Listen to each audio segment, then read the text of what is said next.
پشتی داربه لشکری یا ترکیه سروکمر ترکیه رجب طایب اردوغان بانگا چونا دروژه حملاتین ترکیه کری بو.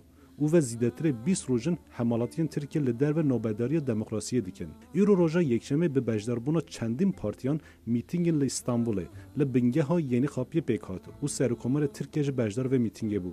Bitirene kadar da devam edeceğiz. ام لبن دابانگا سرو کومارن ام هردم پشگیری بدنوی کنگی بیجه نوبداری دموکراتیتی بداوی بینن ام وی وقتی بداوی بکن. ده همان دمدجه سروکین پارتیا CHP و MHP او آلیگیر نورجه بجدار و میتینگ بون.